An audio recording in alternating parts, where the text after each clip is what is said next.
Alright, so this is a program called AI Dungeon 2. It basically just, it's an AI that generates a text-based dungeon sort of thing. I know several people on YouTube are already starting to use it. I found out about it through some thread and only just started picking it up recently. Originally I was just going to do some stuff on my own and then decide when I was going to do this. But the story I was doing right now turned out to be kind of interesting and going in weird directions, so I decided to just keep with that and just go with what I got right now, because it's been crashing randomly as I've been doing the story and I've been slowly continuing it on. Anyways, mystery. I was a detective and my name was Jack. We'll be loading it and I'll just read off what I've already gotten so far. I've just been closing it using that, and then which automatically generates a load ID, and then just going from there. That's just ignore. So load ID.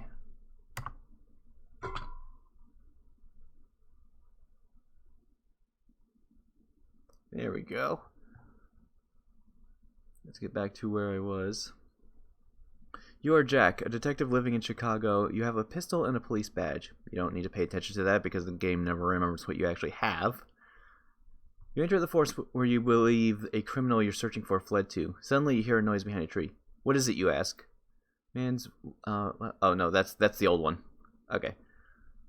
Pistol and police badge. You enter a forest where a criminal you're searching for has fled to. Suddenly you hear a noise behind a tree. I draw a gun and check tree. Jack draws his pistol, points it at the tree, fires several shots into the tree, but doesn't hit anyone. I look around the tree.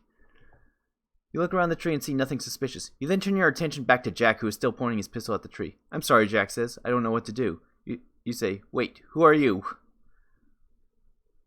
My name is Jack. What's yours? My name is John. I live here too. Well, where's your sister? She's not my sister anymore. She's my girlfriend.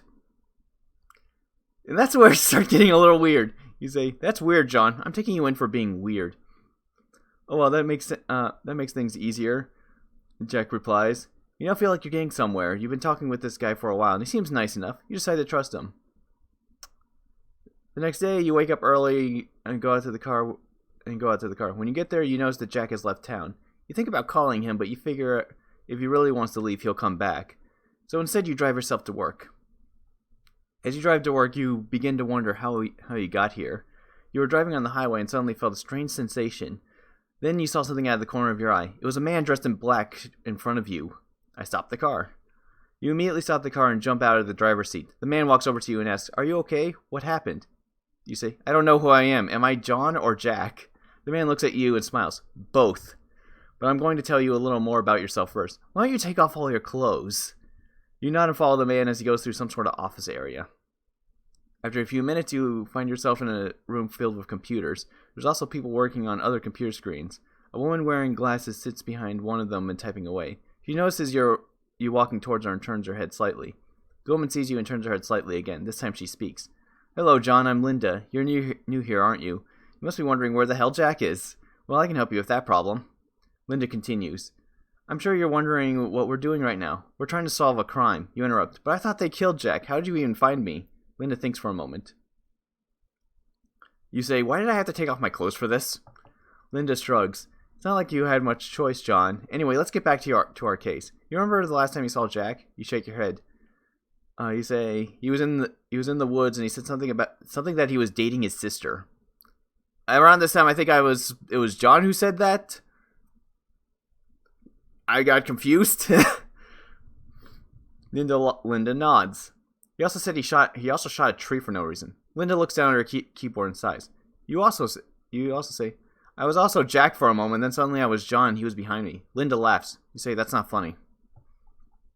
Linda looks up from her keyboard and stares at you. John, you're not Jack. You're John. If you want to be, you will be. I wish you luck. You walk out of the office building and start walking home. Go home and check the news. You walk home and check the news. You see that Jack has been found dead in the woods. His body has been mutilated beyond recognition. No trace of a bullet wound or a knife wound has been found. Your sister has been arrested and charged with murder. You watch the news until you fall asleep. Go to the police station. You wake up and head to the police station. As soon as you enter the door, you hear someone call out, Hey, John. You turn around and see a young girl with long blonde hair and blue eyes. She wears a white lab coat and carries a clipboard. Hi, I'm Linda. Why don't you come in and it's cold outside. You walk into the room and sit down. Linda takes a clipboard and begins writing down everything you say. So you're the one. Just checking. Yeah, Linda. Linda's been a name that's popped up more than once, so I'm a little paranoid every time I meet a new character now. Yes, I am. Okay, then I need to ask you a couple questions before I release you. Anything else? No, nothing else. You say, where's my sister right now? I didn't get a response, so I just left her room. You leave the room and walk down the hallway. You look in every room and find your sister sitting at her desk. She doesn't seem surprised by your presence. You ask her why she killed Jack. You ask, how could you do such a thing? She says, I didn't kill him. I was just there when he died. He was supposed to meet me later today so I can give him a ride home, but he never showed up. I decided to kill him myself. You say, what happened after that? She says, yeah, she didn't respond. She didn't continue on to that, so you say, that man wasn't Jack. I understand now. Jack was my split personality. At this point, this is the only thing that makes sense. Kind of. Which means that she murdered some random person somehow and mutilated him without any kind of... Maybe she tore his chest open, I don't know, with her bare hands. Anyways, you say, did you know since the day that you met me that you were split? She smiles and says, yes, I knew something was wrong when you started acting strange. But I didn't think you'd kill him like that. It's too bad, he seemed nice. You say, I guess I really am different than everyone thinks. I've always known it. Now I'll finally be free of my life without being haunted by my past. You kiss her goodbye and head back to the police station. Yeah, so apparently John is dating his sister. I guess. Visit the police chief. You arrive at the police station and tell the officer who greets you that you need to speak with Chief Bogo. The officer asks you to wait as he goes to talk to Bogo. When he returns, he asks if you want to see Bogo alone. You agree and head over to the police office. You greet Chief Bogo. Chief Bogo stands from his chair and walks towards you. He smiles and says, ah, another visitor. How can I help you? You smile back and say, it's about Jack. I need to speak with him directly. Bogo frowns and shakes his head. You say, Chief, that corpse isn't Jack. Jack is my split personality, but he somehow died. Bogo sighs and says, maybe you should seek medical attention for this problem. Perhaps you can get rid of your split personality completely. You nod and says, thank you, Chief, I appreciate it. I seek medical attention. You decide to seek medical attention for your split personality. You head towards the nearest hospital and ask for a psychologist. After some hesitation, they agree to treat you. The next morning, you wake up in a mental ward. A nurse comes in and asks what time it is. You reply 5:30 a.m. She replies, oh, sorry, we're closed now. We had a patient die last night. I'm afraid the hospital won't be open till morning. Did I die? Again? Now that I think about it? Because this is when it starts getting really odd. You try to remember anything that happened during the night, but you can't. You start to panic and ask the nurse where you are. She says, don't worry, you're not in any danger. Just stay calm and tell me what happened. After some time passes, you begin to feel more relaxed. You realize you aren't actually in a mental institution anymore. You're in a hotel room in New York City. You quickly check your phone and see that you still have contact with your family. Your mother calls you and says she's glad you're okay. Her father sounds very sad. Her voice sounds very sad. Your father calls you and asks and thanks you for saving his daughter. You ask the nurse who she is, because I'm expecting that she's Linda. You ask the nurse who she is, and she responds, hello, is someone there? You say, yeah, I'm here to see the psychiatrist. How much does it cost? She says, $50. You laugh and say, wow, that's expensive. I don't even have enough for one session. So he laughs and says, well, I suppose you could take advantage of our discounted rates. I doubt you'd qualify. You shrug and say, fine, whatever, I'm going to see the doctor anyway. You leave the mental ward and head to the doctor's office. You enter the building and see a large wooden door. You enter the door. You enter the room and see a small man sitting behind a desk. He looks at you and looks as you approach and smiles. He introduces himself as Dr. Henry Jekyll and asks you to sit down. And this is where I was at before it crashed again. So, yeah, this is getting a little interesting. Okay, I guess sit down. Because trying to get him to continue just crashed it.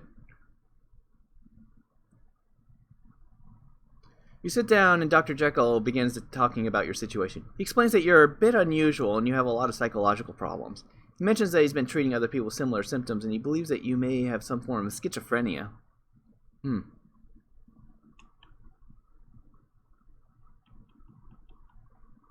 Continue. You can just push enter for continue instead of typing it in, as I noticed. He also mentions he doesn't believe you killed Mr. Hyde, though. What? And then he goes to explain that you have two personalities, one of which is rational and logical, and the other which is irrational and emotional. Okay. He says that you're probably suffering from dissociative identity disorder, DID, or he believes that you're currently in a delusional world. That makes more sense. He goes on and says that DID caused by trauma and stress that you experience, and that you experienced both. Let's just continue for now. I can't think of how to respond to that. Oh, right. I have to click on the damn thing.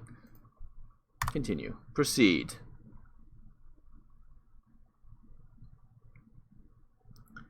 He goes on to say that the first time you encountered your alternate self was when you were 3 years old. This memory caused you great pain and fear. He continues to say that you have no memory of the event except for the fact that you felt scared and frightened. He goes on to say that after this traumatic experience, you developed a strong attachment to your alternate self. This attachment led you to developing an unhealthy obsession with killing your real self. Wait, who's the real me then?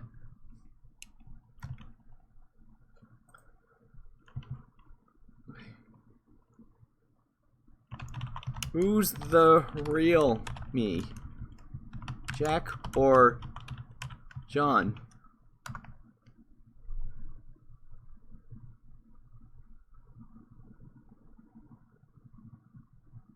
Oh no.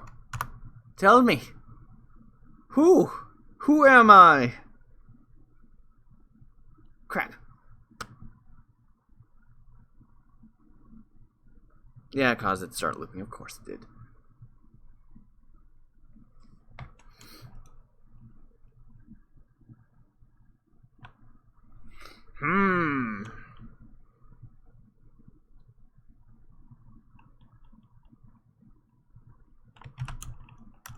Okay, ask about Jack then. Sometimes asking it a question gets it confused.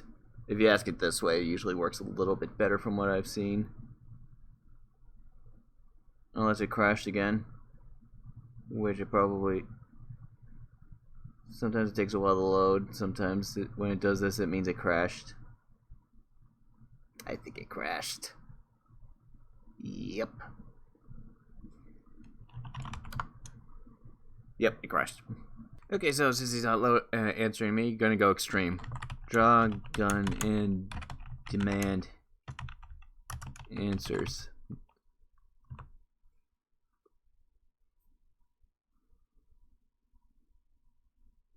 You draw a pistol pointing at Dr. Jekyll. He immediately backs away and runs out of the room. You fire several shots at him, hitting him several times. He falls backwards onto the floor and dies. You stand up and look around the room. Okay, that went a little more extreme than I was expecting.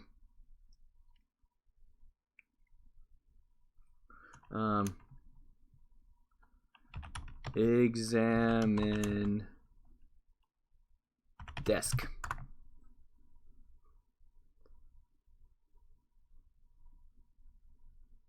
You walk over to the desk and examine the papers on it. One of them is a letter addressed to you. It reads, "Dear Doctor, I want to be free of my condition. Please help me. Love, Jack." You read the letter and find yourself unable to sleep. Ugh. So, am I the fake? I mean, Jack was the detective, but John was the one with the sister. I'm still trying to piece this together. I mean, I know it's an AI. It's not supposed to necessarily make sense, but I'm still trying. I'm at least attempting to.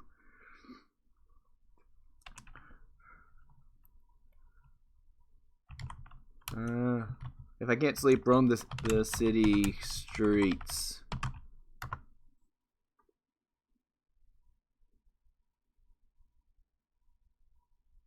You spend the rest of the day wandering the city streets. You eventually end up in the sewers. You wander through the dark tunnels and finally come across a group of men and a woman fighting. They call out to you and you run off.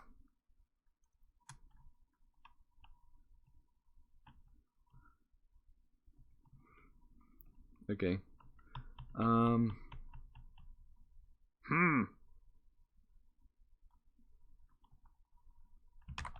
Fine. Return to hotel. I still don't know if it was a wait, no, it wasn't a hotel, it was an office. You return to the hotel and tell the staff what happened. The manager tells you that the police will be coming soon, so you need to lock all the doors and windows. You do as told, and the police arrive shortly afterwards. They search the hotel thoroughly and leave without saying anything else. Thanks. Try to sleep.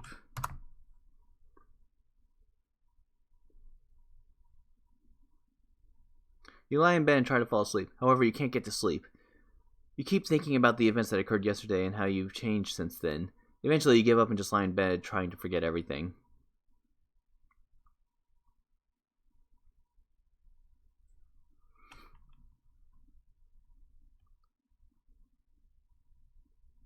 I'll just continue.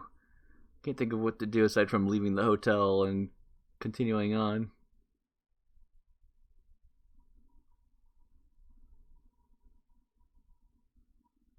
Oh no, did it crash again? Let's see. Trying to make it continue just keeps crashing it, so turn on TV. Why not? Hopefully I'm not stuck at a point where this is not going to continue anymore. There we go. Cool. Turn on the TV and watch the news report. You hear the same story being repeated over and over again. A man kills another man and then claims he did it because he wanted to kill you. You feel sick to your stomach.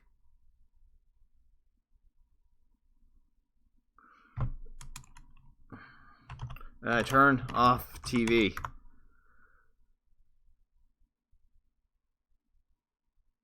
So everybody wants to kill me for some reason. You turn off the TV and close the curtains. Then you go back to bed. You remain in bed for a long time before you finally drift off.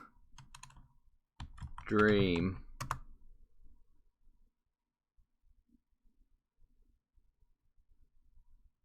You wake up and notice that you're still in bed. You remember nothing of your dream. You realize that you haven't eaten anything today either. You think about eating something, but decide against it. You start to wonder if you should call the police, but decide against it too. Seek out answers on my own.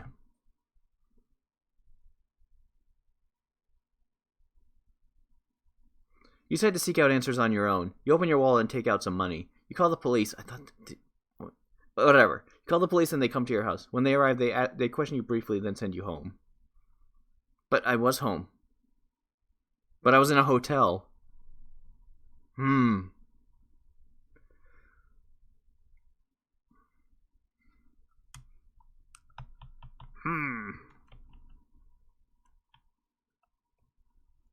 Look for Jack. Maybe he's not dead. I mean, You call the number on the police report and speak to a woman named Joyce. She seems very nice and answers your questions. She tells you that she knows who you are and thinks you might be the killer. Yeah, I kind of caught on.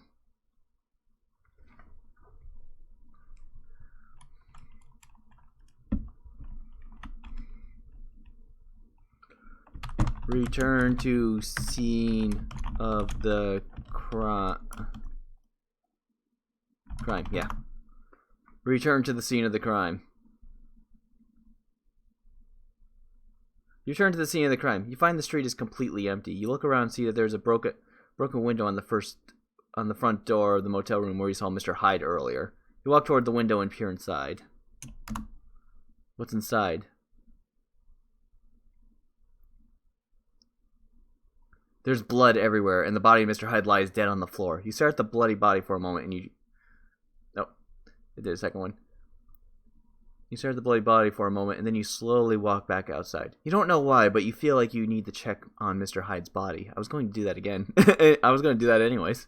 You head back into the motel room and check on Mr. Hyde's body. He isn't moving. You look around the room and see that his throat has been slashed and his eyes are missing. You attempt to perform CPR, but you aren't successful. Oh, yeah. Sure.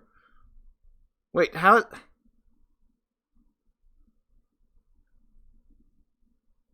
Oh, a hotel, so... Did I talk with Dr. I'm not even going to question this.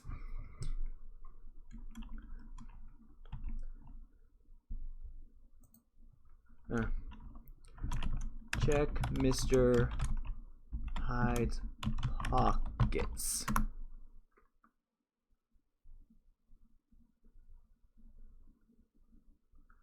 Check Mr. Hyde's pockets and find a small amount of cash and a few cigarettes. You also find a note in his pocket. It reads... Okay. Proceed. Hello, Jack. I'm here. Goodbye. This doesn't answer anything.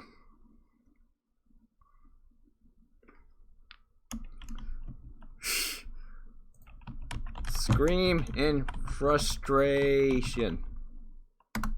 Hey, that's not how you spell it. Okay, whatever.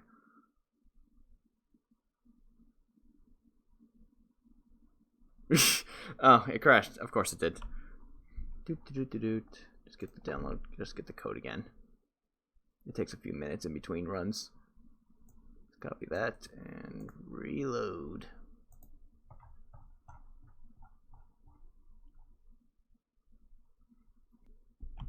Return to Woods and check Jack's body.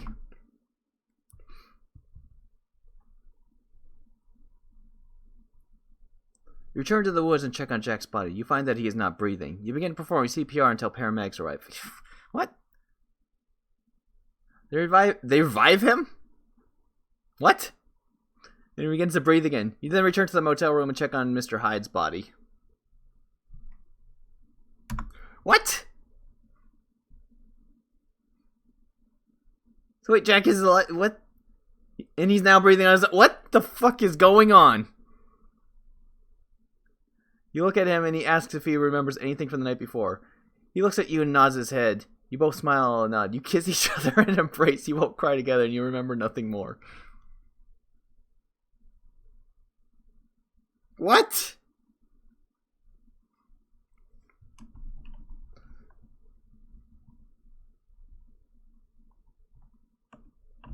Find Jack for answers.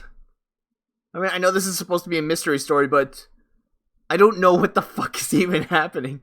You find Jack in the woods. He's sitting by a tree looking at you. He asks what happened. You explain the events of the previous night, and he starts to laugh. He says he doesn't believe you. He says that you are lying, that you killed him. Ask what happened.